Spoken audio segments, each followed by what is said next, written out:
Checking video for 104. So walking up to the front door, you have your gas meter in the floor box there. Your electric meter is in the wall box. Over here you've got waste bins. The black is for general waste, the green is for cardboard, paper, recycling, and the box is for glass. You have a wall mounted light there, and the switch for it is on the side there. Going into the property, you've got this system here, is for your heating. You can turn it on programmer mode, manual, means you can turn it on until you switch it off. If manual's on there, you can then adjust the heating.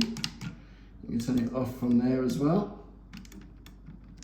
So if it's off there, it's not going to be working at all. And you can use these buttons to change the timer if you want to. If it has no power, if you sit this down, you can replace the battery in there. Now this just controls the heating only. The hot water is instant. It's a combination boiler. So whenever you turn the hot tap on, the boiler will automatically kick in and you will get hot water. So going into the downstairs toilet. This is quite self-explanatory here. This is your washing machine. You can turn it on the button here and then pick what cycle you want. This is just an access panel to reach the plug sockets, I assume. This is your circuit breaker. So if you have anything stop working, power-wise, any lighting, just check here. For example, if your lights go off, you can see when it's down, you would just put it back up like that. All the windows have these little plastic vents at the top. Just make sure you keep those open. That keeps the air circulation. You've got a extractor fan in the ceiling. This will be on as soon as you turn the lights on. When you turn the lights off, it will go off. So when you turn the lights off, it should stay on if you leave this switch on. Now they should be on a timer, so once the lights are off for a few minutes, the extractor fan will go off on its own. That's really important that you use that like that in the upstairs bathroom due to the lack of window ventilation. Nothing else really to show you in here. You can adjust the heating on the radiators by adjusting this dial here. That goes for all them that have the same dials. Kitchen is quite self-explanatory. It's a standard oven with thermostat and function. Electric stove. Just choose what temperature you want and it comes on. Extractor fan, you control these buttons on the underside here. One controls the lighting, one controls the power.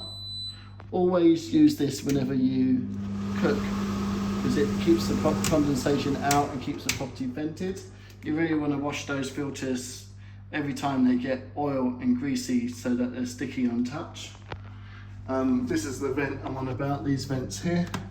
Just make sure they are open at all times. You push it to open it and pull it to close it. This here is something to do with the internet. I don't really know how that works. You'll have to speak to BT Openreach if that's who you use. I'm not quite sure what that is. That might just be a router. Again, I have no idea, but when you set up the internet, if you're using BT Openreach, you can ask them, or you can just do a search on YouTube.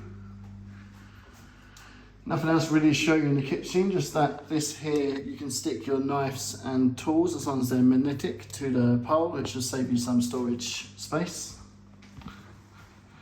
In the lounge, you've got a bracket that you can hang a TV on. And you can also put the cables for the TV through the back here, through here and then out through there to hide your cables if you need to. This is a smoke alarm, you just push it to test it. Going out into the garden, you have a shed for some storage there. You have a side gate take you out around the back if you wanted to. Bring anything in around the back because it might be easier getting furniture and stuff in through these double doors. Regarding the keys, this key here is what I'm going to give back to Travis, and he will pass you this key. This is for the front door. These keys here, you have two keys for the back door. one key for the gate padlock and one key for the shed padlock. The small key on here is for the windows, and then there's one mystery key which I don't know what it's for. You might find a use for it. We might ask the landlord what that key is for. And you've got some letters on the side here as well. This is how to set up your gas and electric. Contact Octopus. I haven't seen a water meter, but this letter helps you set up your water. If they do tell you there's a water meter, ask them for the location and where it is so you can give them a reading. Then I assume there's some other letters here for you as well, but I'm not quite sure. They're just addressed to the occupier. I don't know what they are. They might be for you, they might be for the last resident. So going into the property a bit more, we go up to the first floor. So in this cupboard here is your boiler. Now there's no need to really touch the boiler at all because it's all operated through the thermostat I showed you downstairs. One thing, if you find that the thermostat isn't working, it might be that you need to press this button here to get the thermostat and boiler talking to each other. Yeah, so you can turn it, red is off, green is on. And this is a carbon monoxide alarm. You want to test that every 30 days, make sure it's working. It's working a minute ago, I'll come back to that later. Smoke alarm's there, that's working. There we go, you can hear it's working for upstairs and downstairs. Nothing really to show you in the bedrooms, nothing really relevant, it's just quite self-explanatory. That's a TV aerial socket. Same as in the bathroom, sorry, same as in the other bedroom. You've got a TV aerial socket, and this switch here, this plug, you can turn these lights here on and off using this foot switch. Blinds, quite easy to operate, just pull it to the left to open it. You can then twist it with this one.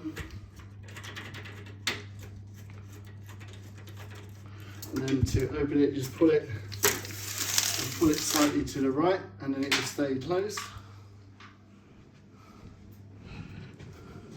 Bathroom all looks pretty brand new. This switch here looks like you can operate the underfloor heating with the buttons on here, and that's underfloor heating for the bathroom. Toilet flush, you've got one flush for number 1 and a bigger flush for number 2. You've got your mixer tap and shower functions there. And I think that's pretty much everything about the check-in. And now with the inventory, I've gone around and noted any little marks and damages, such as, if we look at this door here, it has 3 cracks, 1 crack here, 1 crack here, 1 crack here. Look at the walls, it's got wall plugs and filled holes. This is the type of stuff I've noted on a report, so there's no disagreement at checkout whether damage was pre-existing or new. I'll send you the report. You have 7 days to review it, and you can add any feedback if you feel like anything has been missed. But generally the property is in good decorative condition with some minor wear and tear in a few areas, but there's no significant damage anywhere. And that's pretty much everything. I believe the landlords are managing the property, not the estate agent, so their contact details should be found on the tenancy contract that will be provided by UMove, I believe. And then if you get any questions about the inventory, feel free to get in touch with me. Thank you.